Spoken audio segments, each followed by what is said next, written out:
Panginoon. And again, tayo ho ay nagpupulit at papasalamat sa Diyos. And just that song, yung cross, ay naging isang napakagandang figure sa atin because doon namatay ang ating tagapagligtas. But way back, ito'y napakapangit. Ayaw na ayaw ng mga tao nakakakita ng cross. Because equivalent yun ng electric chair sa panahon ng Roman Empire.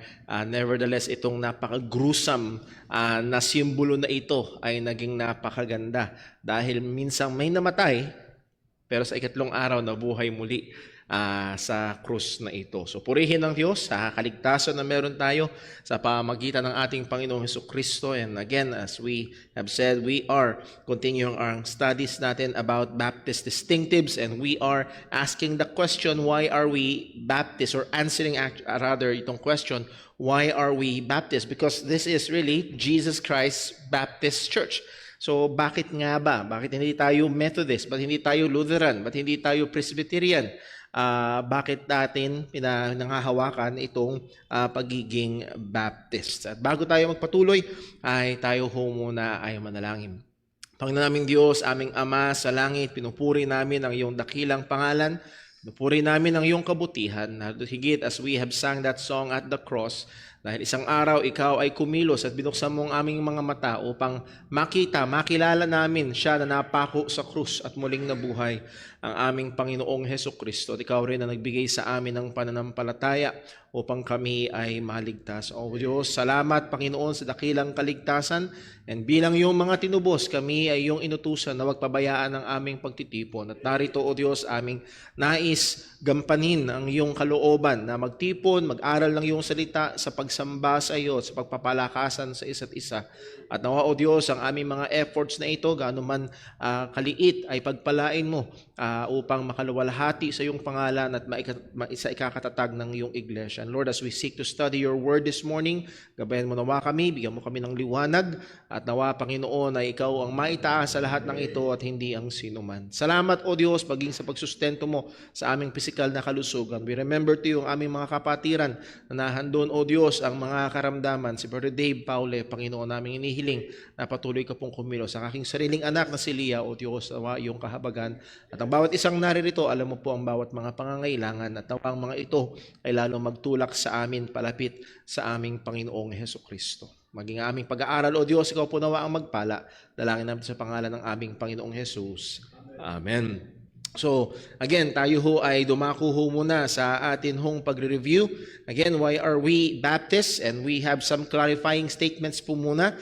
Being a Baptist or a member of any denomination or church is not a prerequisite for salvation. So, maliwanag yun. Hindi mo kailangan maging member ng local church, local Baptist church na ito upang ikaw ay maligtas. And then, Jesus is not a Baptist. Hindi siya Baptist dahil binautismohan siya ni John the Baptist.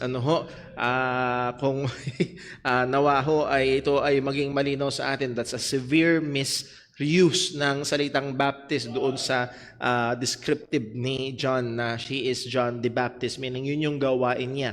Kung paano merong Simon the Tanner na ang gawain niya ay manggagawa ng katad, hindi niya religion yung tanner. Yun ay ang kanyang gawain. Luke the physician, hindi niya religion or denomination yung physician. Yun ay kanyang gawain. Ganun din, John the Baptist, hindi niya denomination ang Baptist, kundi yun ang kanyang gawain. Siya ay nagbabaptize. So may severe misuse doon. So Jesus is not a Baptist. Now, binigyan natin ng pag-aaral yung denomination levels. Bakit may halaga yung denominational labels? Bakit nga ba mahalaga na Presbyterian, Methodist, Seventh-day Adventist, Roman Catholic, or Baptist? Because denominational labels show that a church is identified with a particular set of convictions and or practices. Ano ba, may nakilala ka, ako'y Christian. Unang sunod na tanong, anong klaseng Christian? So pag sinabi, ako'y Seventh-day Adventist. May alam na tayo agad, may background na tayo agad. Or pag sinabi, ako ay Presbyterian. Or baka mamaya sinabi, ako'y Baptist. Okay, now, alam natin, within the Baptist ay meron pang iba't ibang mga branches or groups within that. Nevertheless, meron na tayo agad idea kung patungkol sa atin hong kausap. Lalo na ho sa ating bansa na 70% ng population ang nagpapakilalang Christian. Anong klaseng Christian? And there are many times na nagka-encounter na ho tayo na member ng so-called non-denominational church. I'm not saying na lahat ng non-denominational na ganun, pero pag in-interview mo, ay pagdating sa gospel lalo na, ay merong kung hindi man wala, ay malabong pagkaunawa. That's why we are studying about Baptist distinctives. Baptists are recognized for their specific beliefs. When combined, these beliefs are known as Baptist distinctives or BDS. Gagawin natin BDS na lang yun sa mga susunod. So meron mga specificong beliefs and we have studied na ang mga beliefs na ito ay hindi exclusive sa Baptist. For example, out of 8, meron minsan 4 sa iba. Pero ang Baptist ang kilalang nag-hold dito sa 8 mga distinctives na ito na ating pag-aaralan. At sisimulan natin yung isa ngayong umaga. Now, bago yun, nagbigay muna tayo ng ilang foundations or evidence. Letter A, Baptists make a specific appeal to the New Testament as the source of authority for their faith and church order. So ang prioridad, yes, we look to the whole Bible. All Scripture is given by inspiration of God and is profitable for doctrines. Yes, we go to the Old Testament. We study the Old Testament also. Pero when it comes to the doctrine of the church, or madalas tinatawag na New Testament church, saan tayo pupunta? Well, to the New Testament. Okay? So, yun lang ho ang ibig sabihin. And then letter B, at medyo natagal tayo dito last Sunday, Baptists presuppose the Scripture interprets Scripture. We allow the Bible to interpret itself by comparing Scripture with Scripture. Ano ho? And meron tayong 3 specific rules. Number 1, teaching or didactic passages should interpret historical passages. Reviewin natin yan. Clear passages should interpret obscure passages. And deliberate or intentional passages should interpret incidental passages. So, una muna, yung teaching passages should interpret historical. Ano yung historical? It just tells us what happened. Okay, ano nangyari? Anong ginawa nila? For example, okay, nabawasan ng isang apostol, kailangan 12. Anong ginawa nila para makatukoy ng isa pa? They cast lots. Is that telling us na tuwing magkakaroon tayo ng decision sa church, we will cast lots? No, it's just telling us what happened. Historical yon. Okay? Minsan yung iba, sabi ko nga, hysterical. Hindi historical. Pero ang punto natin, we give more weight. Yes, may kapupulutan tayo doon. Meron tayong pwedeng matutunan doon sa historical. Either negative or positive.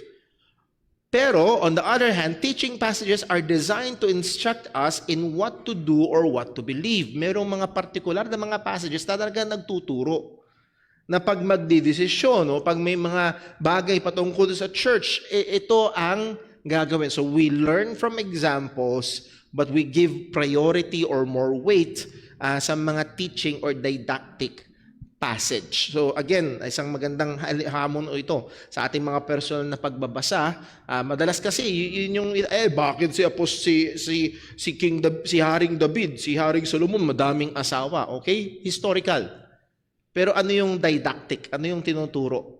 Ano yung malinaw na sinabi ng salita ng Diyos? Therefore, a man shall leave his father and mother and shall cleave to his to his wife, and they shall be one flesh.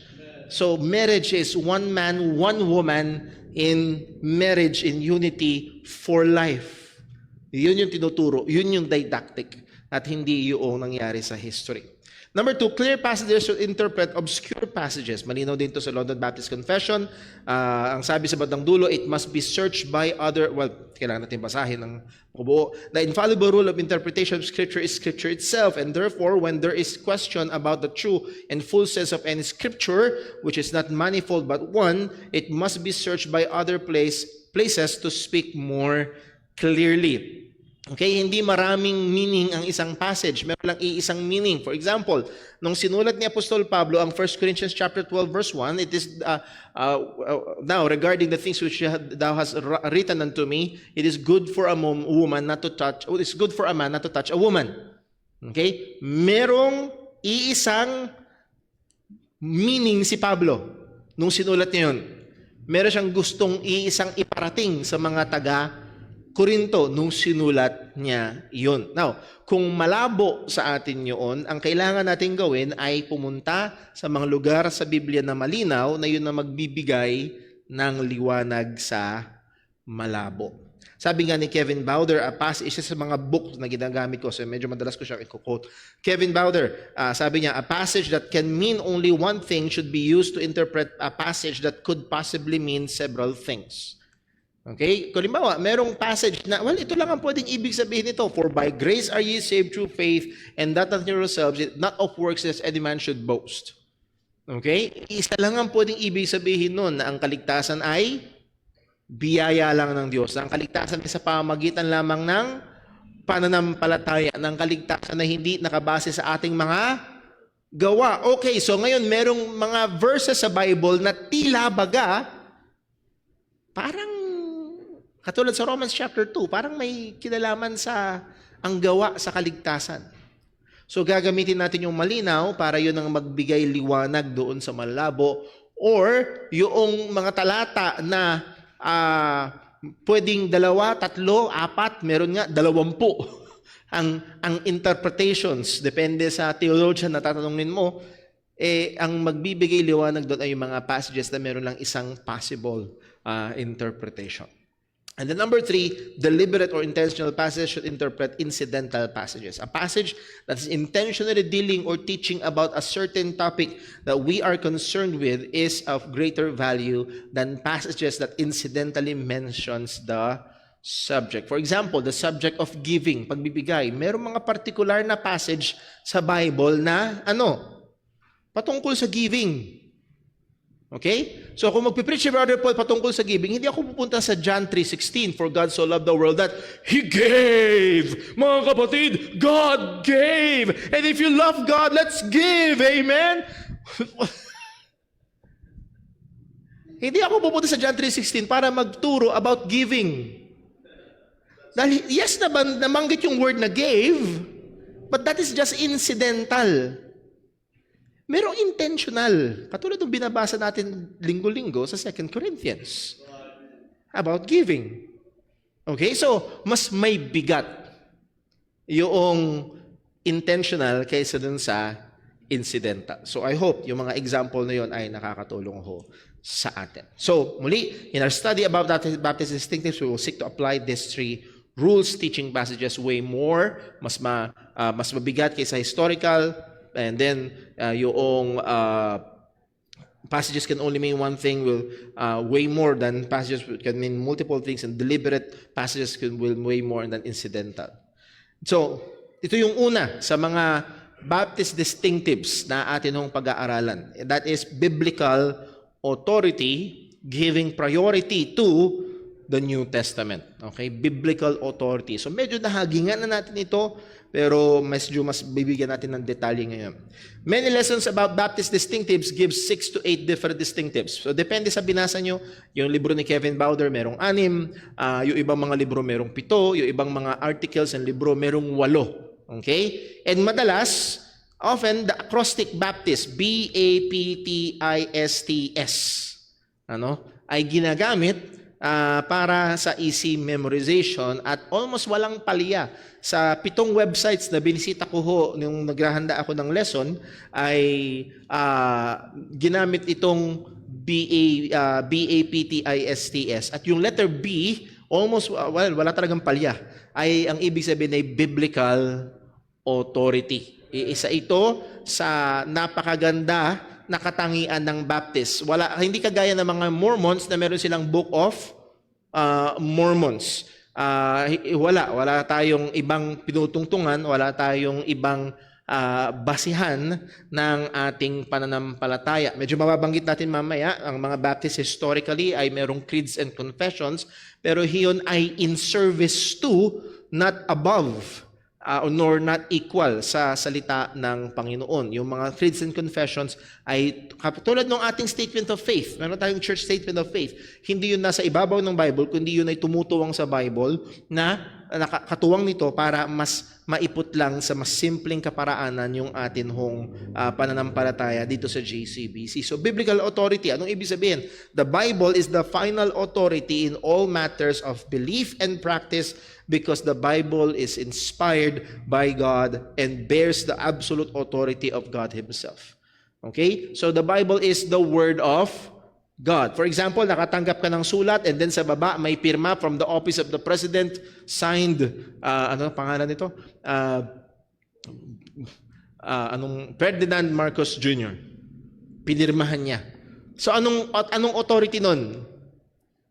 Dinala lang sa iyo ng post office Hindi mo naman kilala yun. Pero anong authority? Ang authority nun ay ang opisina ng presidente. Mabigat ba yon? Yes, mabigat. Maaaring pambihira, hindi maganda yung papel na pinagprintan, maaaring malabo yung pagkaka-print, nahirapan kang basahin, pero yung authority nun ay nahandoon. Nako, at ganoon din ang Bible, because the Bible is inspired, given by inspiration, that is, inihinga ng Diyos, salita mismo ng Panginoon, produkto mismo ng Diyos, nagmamit siya ng mga manunulat. So ito ay gawa mismo ng Diyos. So therefore, it bears God's absolute authority Himself. So when we read the Bible, when we open the Bible, mamaya sa ating pagsamba, sa ating Bible reading, let us be reminded, this is the Word of God. At it bears authority sa atin bilang mga mananampalataya, sa atin bilang iglesia at kanyang mga nilalang. So it is our final authority. So take note sana, makita nyo, kagaya nung tinuro natin sa Sola Scriptura, hindi lamang ang Bible ang authority. May mga nilagay ang Diyos. May mga leaders sa church na nilagay ang Panginoon. May mga leaders sa tahanan na nilagay ang Panginoon. May mga leaders sa gobyerno na nilagay ang Diyos. Yes? Meron pang mga ibang mga authorities, but all these other authorities are subservient. Nasa ilalim ng authority ng Scripture. Hindi sila higit sa authority ng salita ng Diyos. Therefore, when these lesser authorities ay lumalabag o lumilihis sa Biblia, our final authority is the Word of God. Whatever the Bible affirms, Baptist accepts as true. Well, supposed to be. Yun ang tama. Generally, historically, yun ang madalas. No individual's perspective or directive from any ecclesiastical body can take precedence over the Bible. Ano? Hindi yung personal na pananaw. Hindi rin naman yung napagkaisahan ng konseho ng mga iglesia.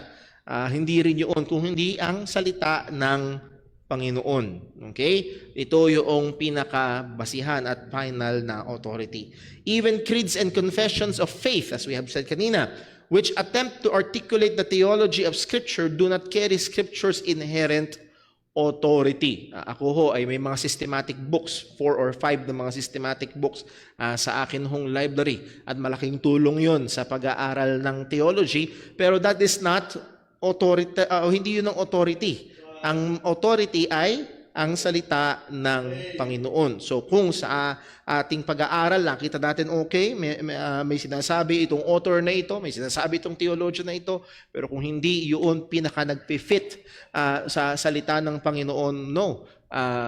Again, ang magdidikta ay ang salita ng Diyos because it is our authority. Now, note, while all Baptists will affirm the authority of the Bible, this is not a Baptist distinctive, but a Christian distinctive. Okay?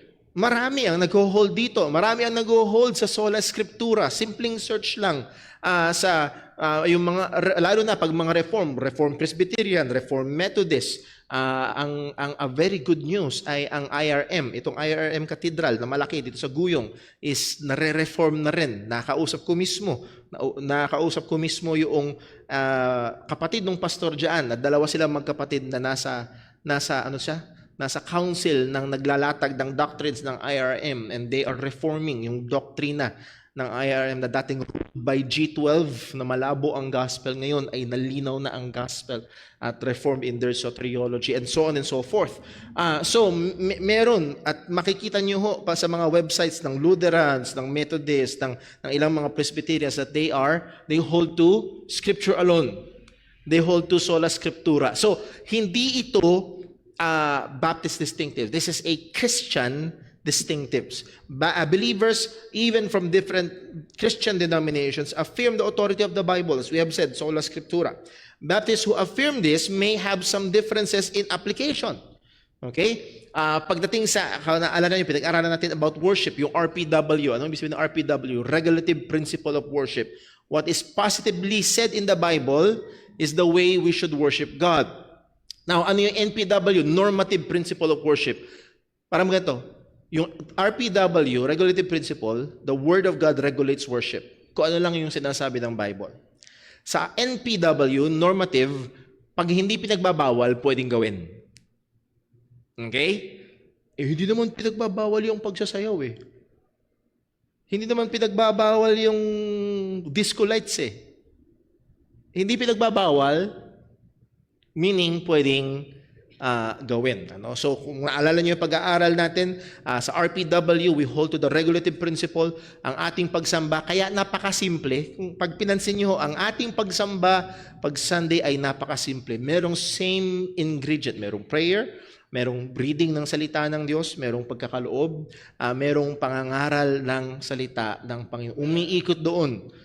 Kahit yung dating nasa gitna ng ating worship service, yung announcements natin nasa gitna ng worship service, no, inalis natin, nilagay natin bago magsimula ng formal ang pagsamba. Why? Because hindi part ng pag-worship ang announcement. So talagang nilimit natin. Even yung ating dedication ng mga bata, hindi siya part ng worship. So pagkatapos ng worship service, at kung meron man, dun ginagawa, hindi siya part ng worship sapagkat mayroong mga specificong elemento ng worship na sinabi ang salita ng Panginoon. Now, the question is this: if biblical authority is a Christian distinctive and not Baptist distinctive, well, what makes Baptist distinct? Ito na yon.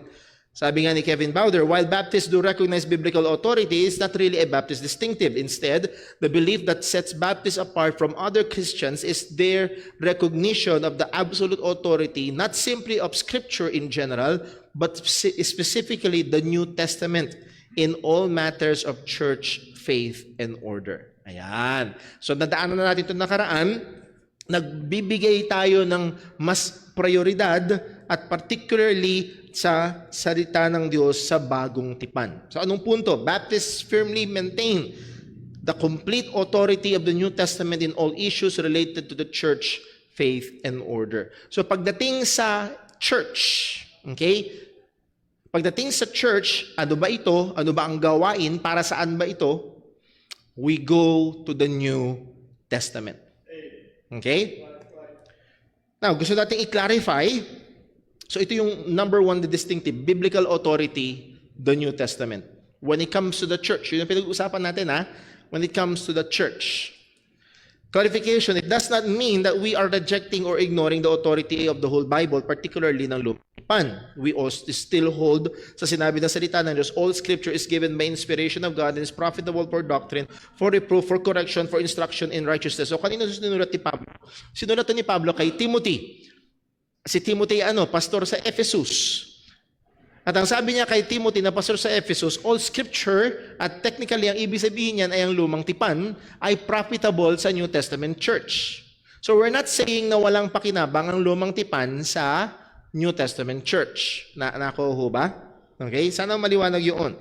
But when it comes to the church, Baptists insist that the present form of church is uniquely a New Testament institution.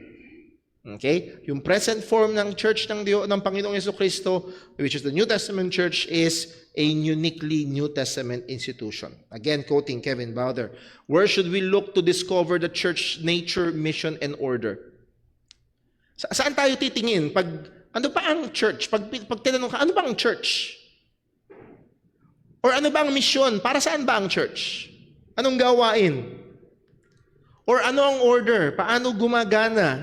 Ano yung mga offices? Ano yung mga Baptists insist that the only divinely inspired book on the church is the New Testament. Only the New Testament tells us what the church is. Only the New Testament tells us what the church is supposed to do. Only the New Testament tells us how the church is supposed to be organized. So pagdating sa mga bagay na ito, hindi tayo pupunta sa lumang tipan.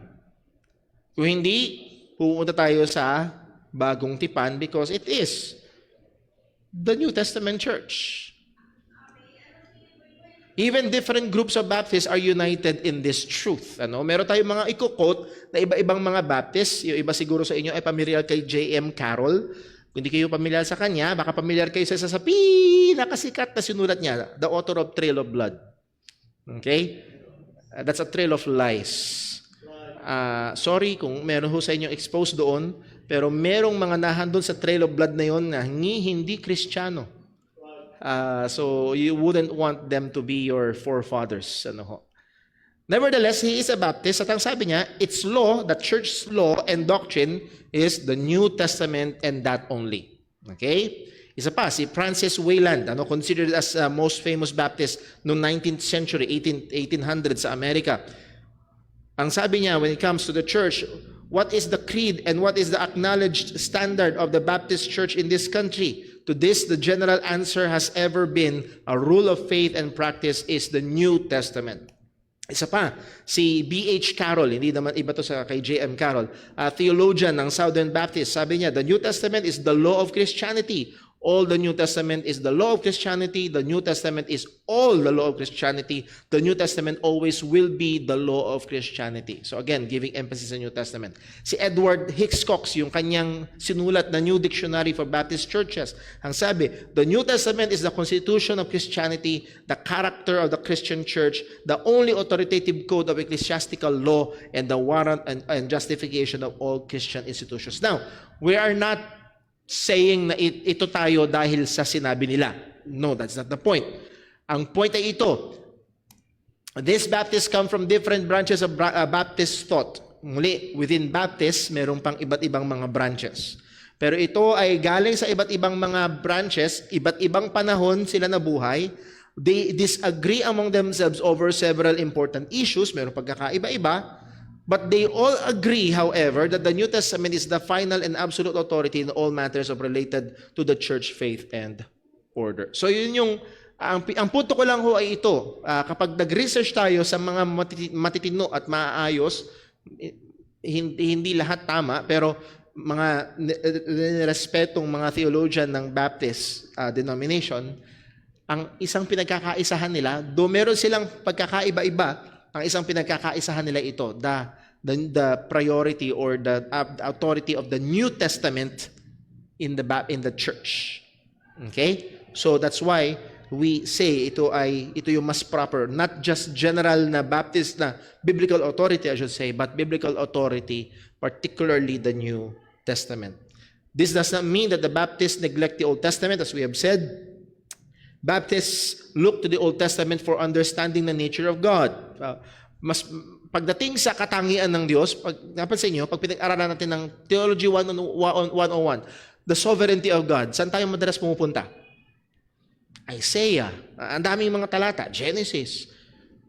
Pagdating sa patungkol sa Diyos, patungkol sa pagiging makasalanan ng tao at maging yung mga requirement of redemption and so on, talagang pupunta tayo sa pag-aaral ng theology. Again, we go to the Old Testament and the New Testament.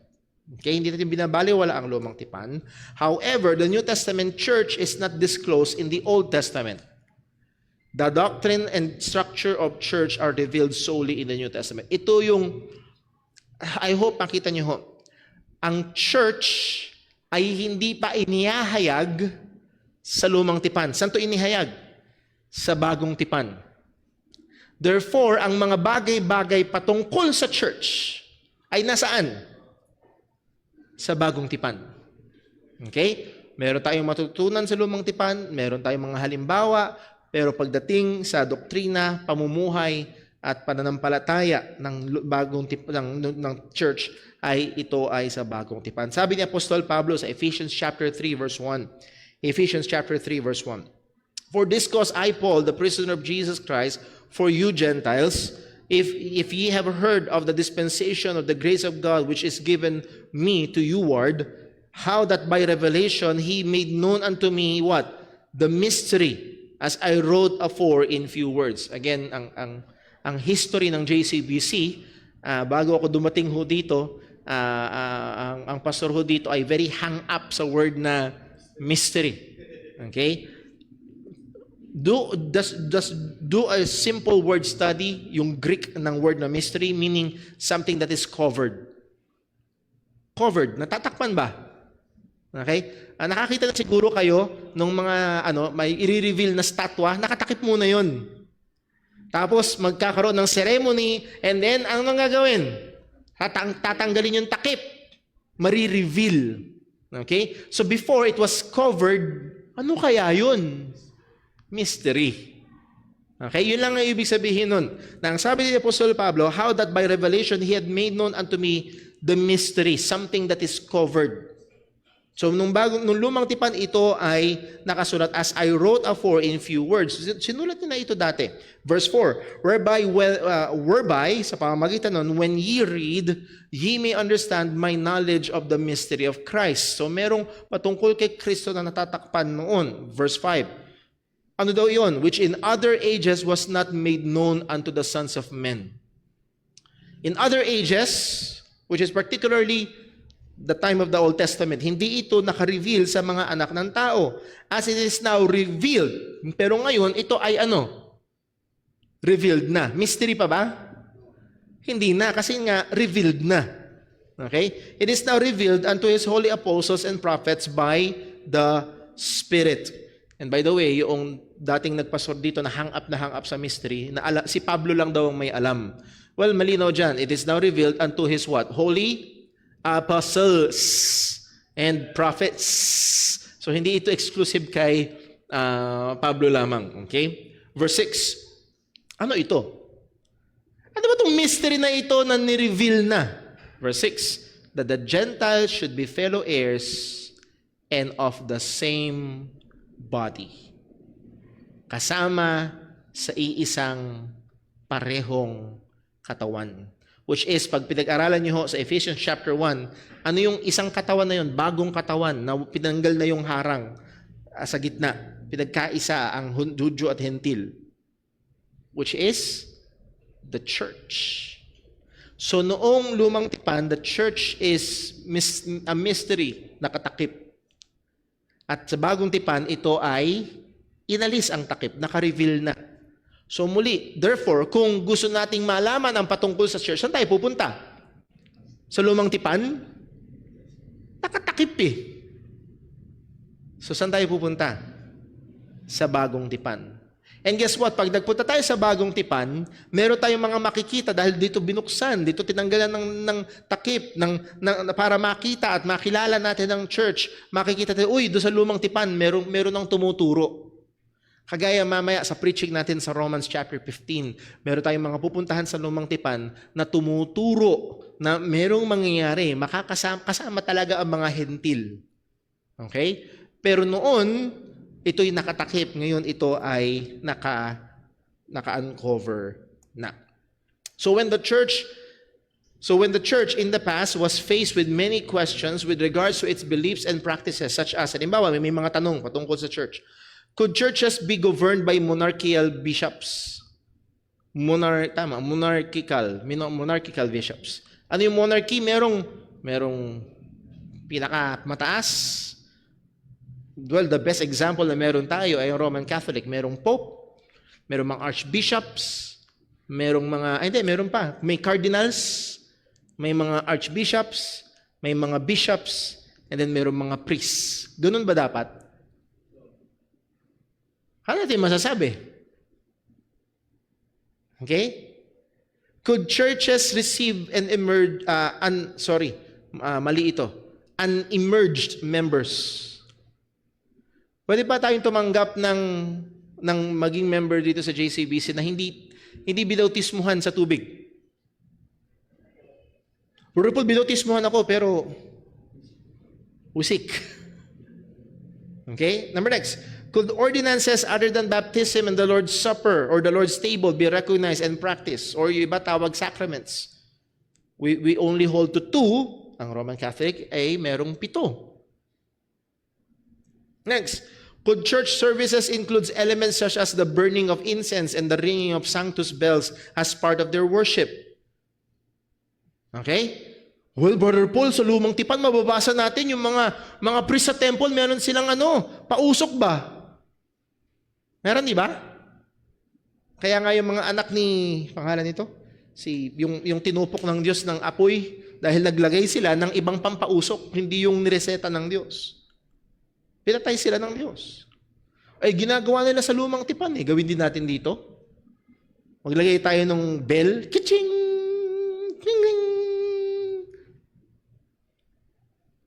or could deceased saints, yung mga patay ng Kristiyano, be asked to intercede on behalf of the living? Pwede ba tayo mag-pray? For example, kahapon ay birthday ni Brother Alex Virayo. Pero the day before, namatay si Sister Rose Virayo, September 19. Naalala niyo, namatay si Sister Rose Virayo. Nung birthday mismo ni Sister Connie. So, pwede ba tayong, well, Sister Rose, lugar na nahadyan ka na. Pwede mo bang bulungan si Jesus? Yung iba may ganong paniniwala. Pwede ba yung gawin sa church? Brother Paul, hindi naman bawal eh. Yan yung problema ng normative. Hindi naman bawal yung pausok, Brother Paul. Hindi naman bawal yung kling-kling. Hindi naman bawal. Yun yung problema sa normative principle. Basta hindi pinagbawal, pwedeng gawin. Pero again, we hold to the regulative principle and we hold to the New Testament. Ano ba ang sinasabi ng bagong tipan pagdating sa pagsamba? So the Baptist perspective is genuinely quite simple. Ito yung perspective ng Baptist Church. Simple lang ito. Since Christ is the head and the Lord of the church, He alone has the authority to define its nature, mission, constitution, order, membership, ordinances, offices, and worship. Okay? Ang ulo ng iglesia ay hindi ang pastor. Ang ulo ng iglesia ay hindi si Boy Abunda. Ang ulo ng iglesia ay si Jesus. Therefore, si Jesus lang ang may otoridad na mag-define ano ba ang church. Panginoong Jesus lang ang mag-define ano ba ang mission ng church, ano ba ang constitution ng church, sinong bumubuo dito, ano ba ang order, paano gumagana, membership, sino mga kasama rito, ordinances, offices, sino ba yung mga leaders, pwede bang may pastora sa church? By the way, ang asawa ng pastora, hindi pastora. Kung paano ang asawa ng doktora, hindi agad doktora. Okay? So, huwag niyong tatawaging Pastora Jonah. So, hindi ho ganun. He alone is the authority. He is the head of the church. So, we are not left to wonder or even to be creative in answering these questions. Hindi tayo hindi tayo malaya sa ating sarili na maging creative sa paano natin sasagutin itong mga tanong na ito. Why? Because the head of the church has given us sufficient and authoritative words through his apostles in the New Testament. Okay? So muli, dahil sa lumang tipan, ang church ay nakatakip pa, mystery. Sa bagong tipan, ang church ay nireveal. Therefore, when we want to know about the church, our authority is the New Testament. Nakuha ho ba?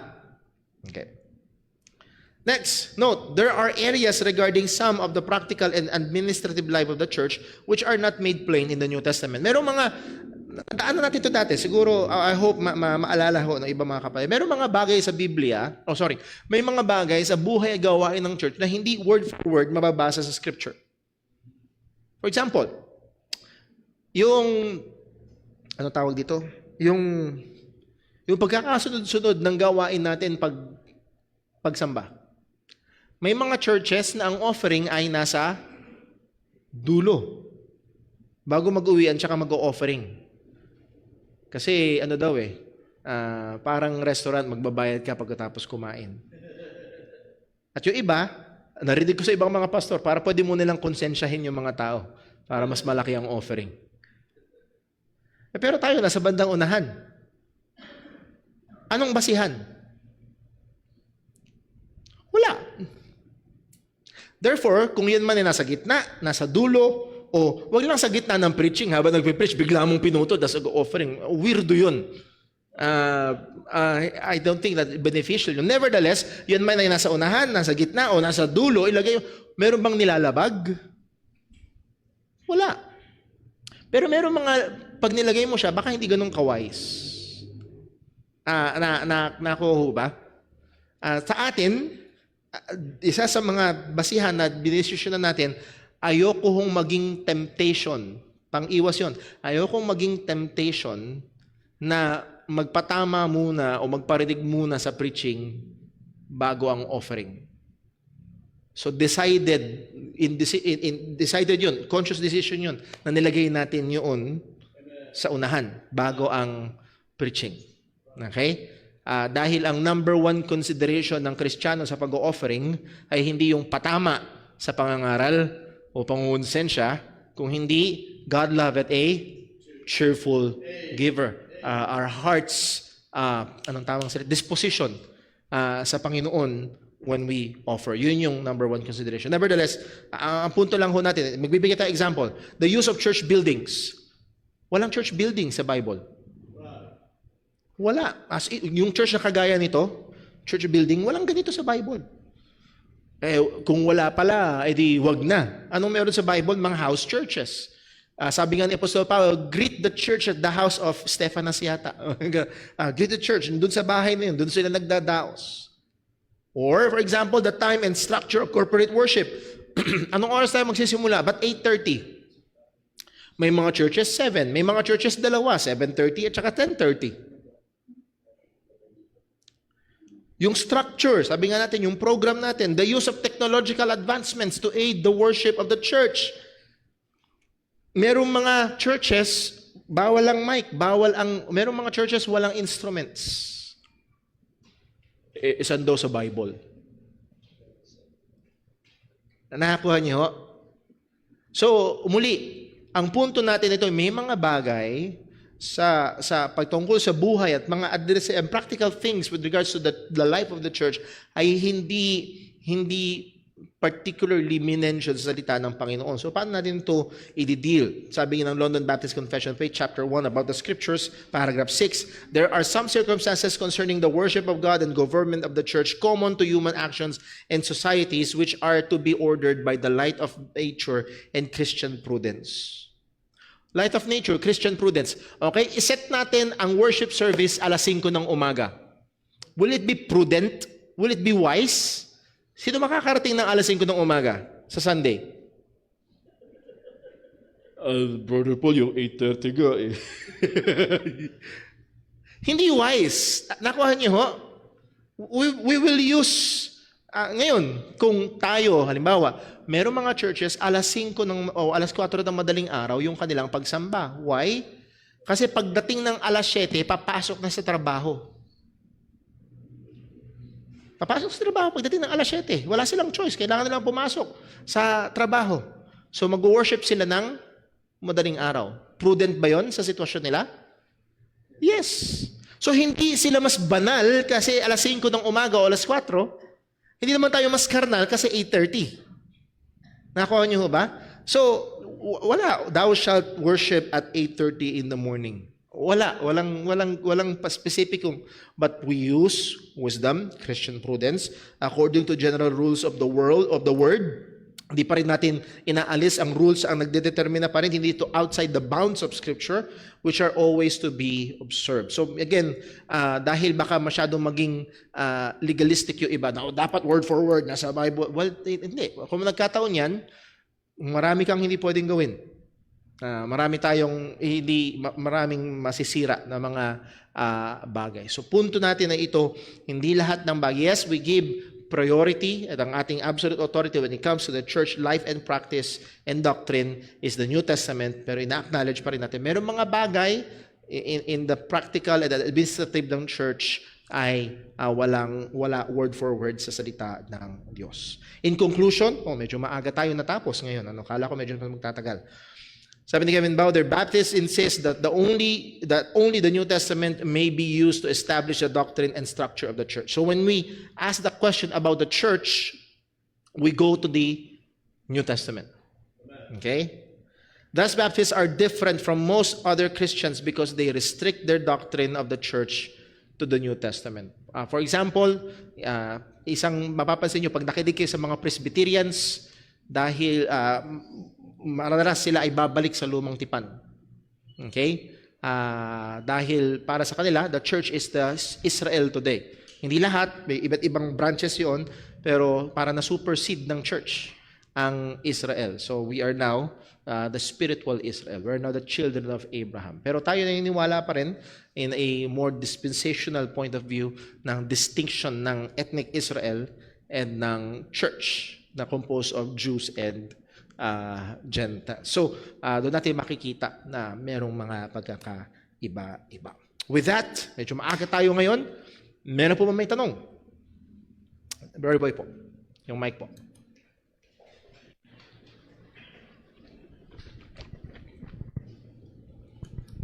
Good morning po sa lahat. Morning po. Dahil nabanggit mo yung Trail of Blood, yun yung mga group of Baptists na sila din yung may mga faith promise, may first fruit, at obviously sila din yung napakahigpit sa obligatory tithing. Talagang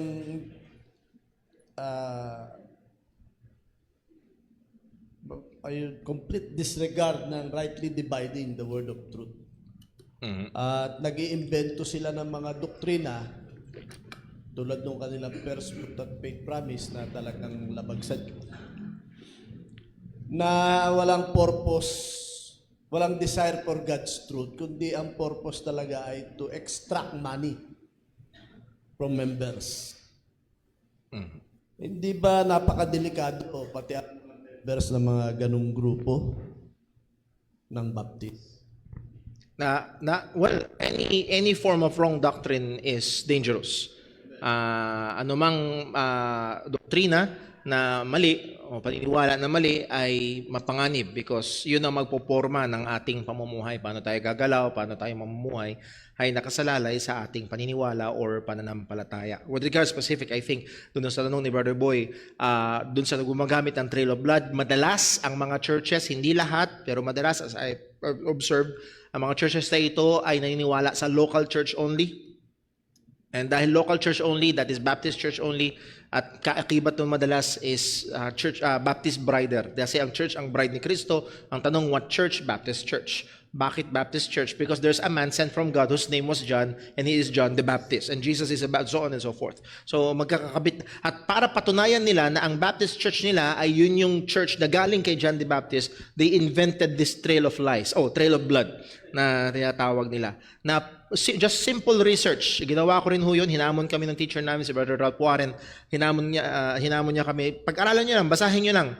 Mag-research lang kayong simple. Merong mga grupo dun sa Trail of Blood na hindi kikilalaning Kristiyano. Hindi pwede. Minsan, they deny salvation by faith alone. So, in Christ alone. So, napaka mapanganib. At ang succession ng church ay hindi dun sa matitrace mo na Baptist authority. Ang succession ng church ay sa katotohanan. Do they carry the truth? Okay? Baptist church nga, meron pa silang Trail of Blood, pero they deny the gospel. Well, hindi sila hindi sila church ng Panginoon. So muli, doon ho kailangan natin now. Yes, isang nakakalungkot na bagay na merong mga doktrina kagaya ng first fruits offering na hindi inutos sa church, ng tithing na hindi inutos sa church, na madalas pilit. At yes, sigurado ako merong mga alam nila na hindi ito tinuturo sa church pero para sa pera ay ginagawa nila. Yes, mapanganib.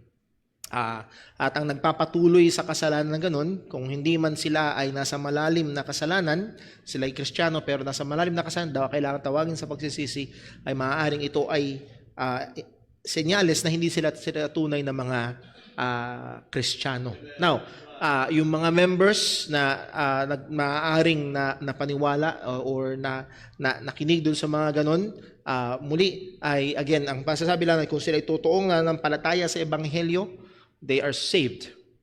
Kagaya ng pinag-aralan natin last Sunday sa Romans chapter 15, yes, merong pagkakaiba, pero kung sila'y kapatid, kailangan silang hatakin palapit. Pero meron din naman, mamaya mababanggit din natin to sa 2 John, na merong mga pagkakaiba na huwag mong papasukin sa iyong bahay. Hindi mo sila kapatid sa Panginoon. So, anong determining factor ng isang tao ay kapatid sa Panginoon? Ang ating pinaka-boundary niyan ay ang una ay ang gospel. Kung sila ay mananampalataya ng Ebanghelyo. So, if their brother, yes, kailangan natin silang mahalin, but a brother could be erring. Ibig sabihin, brother, pero maaaring nasa mali o nagkakamali, dapat siyang tawagin sa pagsisisi. Now, pwede ba ito na manifestasyon ng hindi talaga pagiging Kristiyano? Maaari, pero lalo na because isa sa mga nakikita natin with regards to hindi siya Baptist distinctive, kundi Christian distinctive. And karamihan ng mga Baptist, not all, ay nag-hold sa gospel, salvation by faith, by grace through faith in Christ alone. So, by and large, we treat them as brethren, pero yes, within those brethren ay merong mga mali na kailangan silang tawagin sa pagsisisi. Liban na lang kung meron pa akong kasunod, medyo maaga ho tayo. Speaking of New Testament, Apo. malinaw naman sa Bible na nagsimula lang umiral ang New Testament after His death on the cross. Mm-hmm. Paano yung New Testament books na doon ay nangangaral pa si Jesus Christ?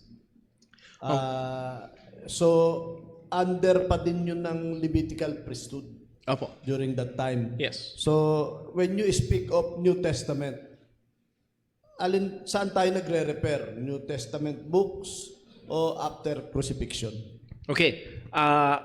Very good question. At kailangan hong ng mas maingat na pag-aaral, tamang pag-handle ng Matthew, Mark, Luke, and John. Dahil yes, bago nung sana makita niyo nung sinulat yon ni Matthew, Mark, Luke, and John, sinulat nila yon, lahat ng yon after ng mamatay ni Kristo.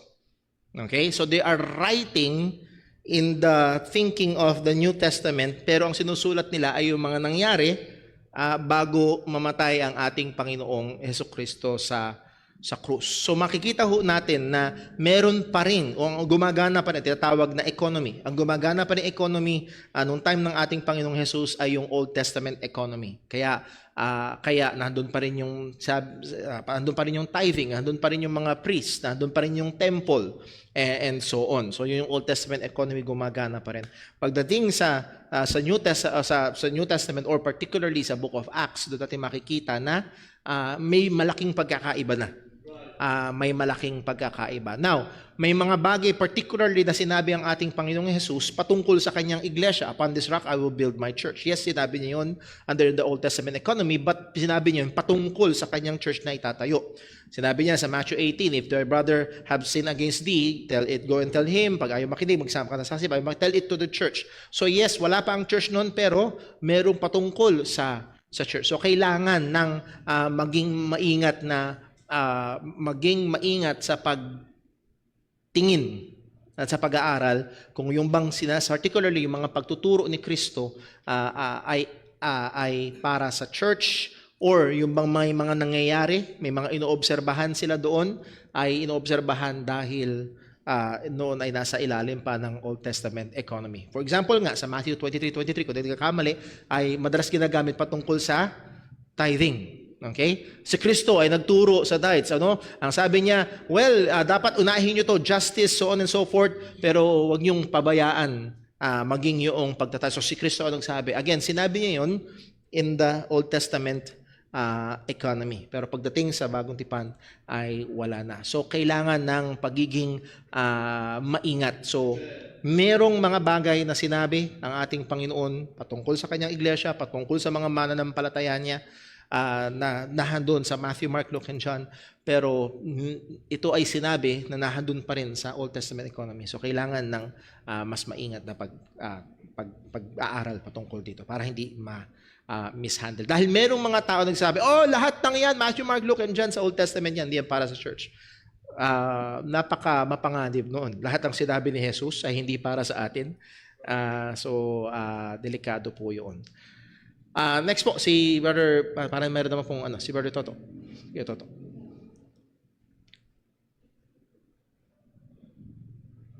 Huwag kang lumayo, Brother Terence. Huwag kang lumayo sa mic. Yan.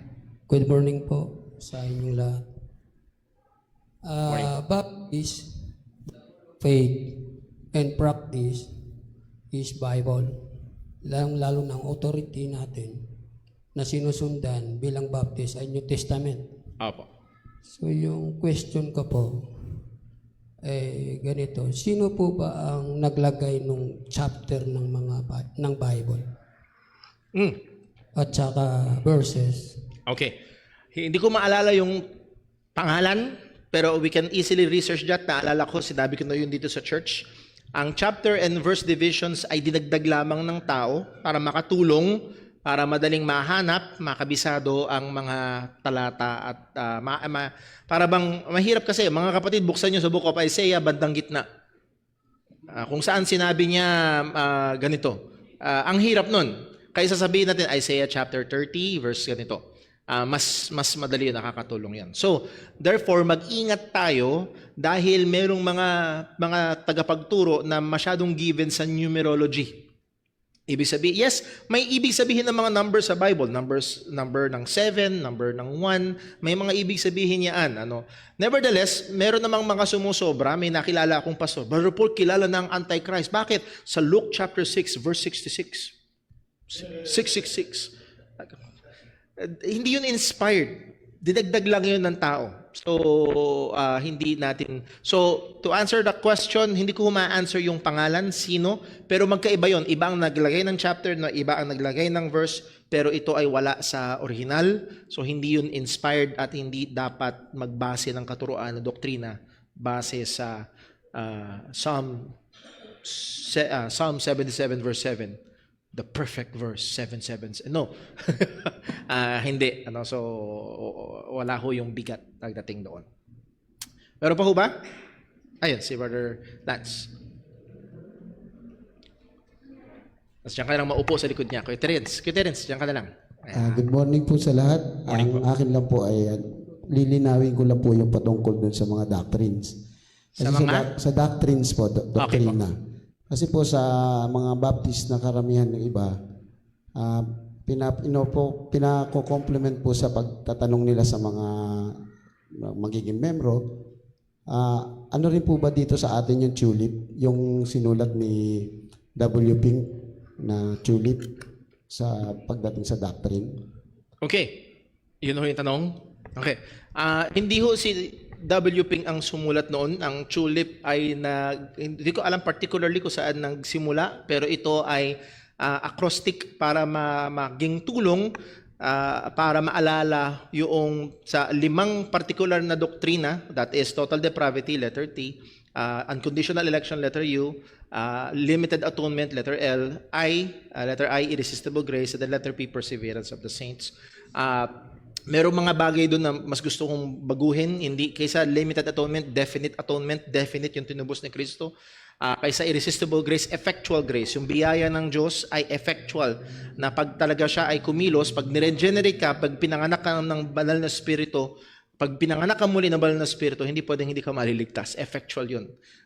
Kapag tinawag ka ng Panginoon, my sheep, sabi ni Kristo, hear my voice. Effective yun. So, yung effective calling rather than irresistible grace. So, again, ang masasabi ko, kung inyong pakikinggan yung mga katuruan sa church na ito, ako personally ay naniniwala doon sa 5 yun. Not because of A.W. Pink, not because of John Calvin, but because I see it in the scripture. So, kung ano po yung pinakatanong, baka naiwanan ko yung pinakatanong.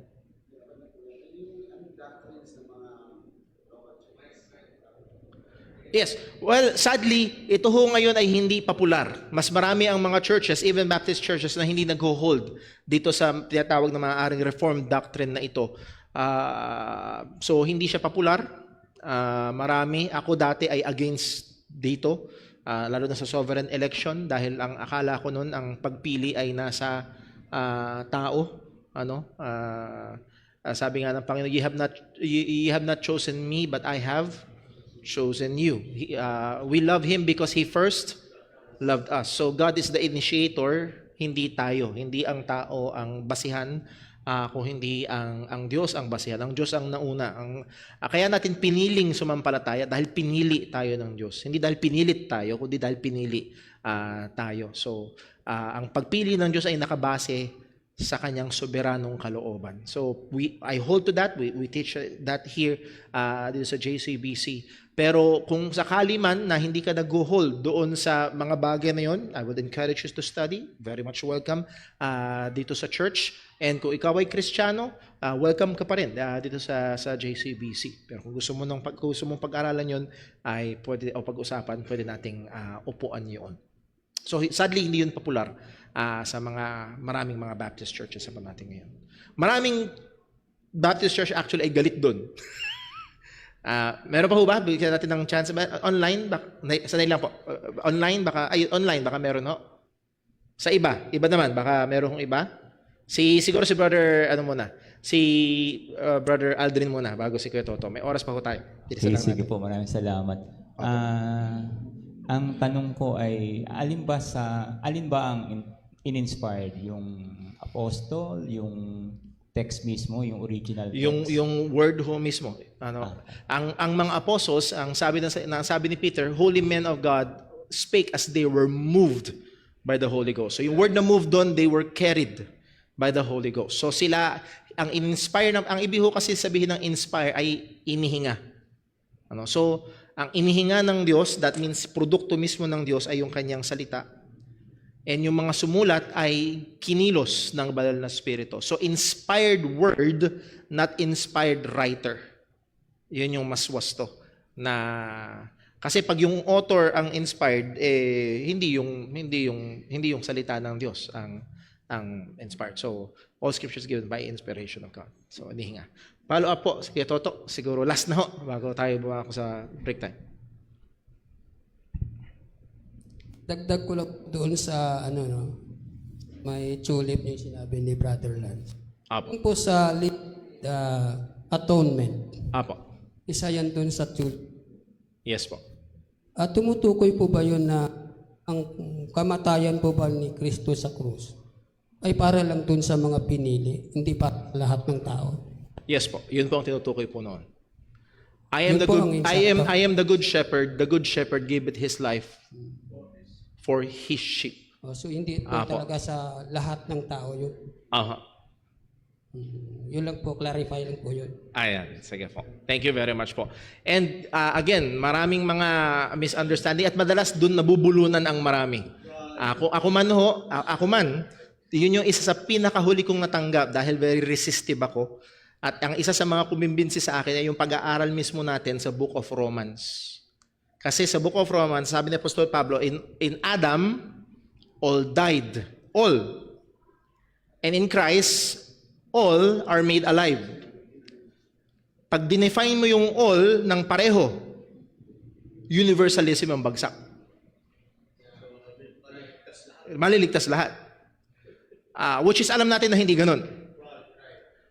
Iba yung all kay Adam, iba rin yung all kay Christ. All in Adam, which is all human race, and all in Christ, which is yung mga ibinigay sa Kanya ng Ama. So may mga partikular. Lahat ng ibinigay sa akin ng Ama, sabi ni Kristo, ay lalapit sa akin. At lahat ng lalapit sa akin ay hindi ko itatakwil. So, ang kailangan mong gawin ay hindi alamin kung ibinigay ka kay Kristo. Ang kailangan mong gawin ay lumapit ka kay Kristo sa pananampalataya para ikaw ay maligtas. Okay? With that, let's pray. Panginoon namin Diyos, aming Ama sa langit, purihin ang iyong dakilang pangalan. Salamat po sa biyaya at katapatan mo. Salamat sa iyong salita. At na matulungan mo kami bilang mga Kristiyano, una sa lahat. And then secondary na lang ang pagiging Baptist, na maging tapat, maging masigasig sa iyong salita, sa iyong katotohanan, at lalo higit sa paghahayag ng Ebanghelyo ng aming Panginoong Hesukristo. Ikaw po nawang maluwalhati, ikaw po nawang maitaas, maging sa time ng aming fellowship, maging ang pagkain na pagsasaluhan, magpalain mo po para sa aming katawan. Dalangin namin sa pangalan ng aming Panginoong Jesus. Amen. God bless po. Oh, by the way, para lang maliwanag, ang limited atonement ay hindi Baptist distinctive. Okay? So, para lang, ang tulip ay hindi Baptist distinctive. So, let me just put it out there. God bless po. And 15 minutes, balik ko tayo para sa ating worship service.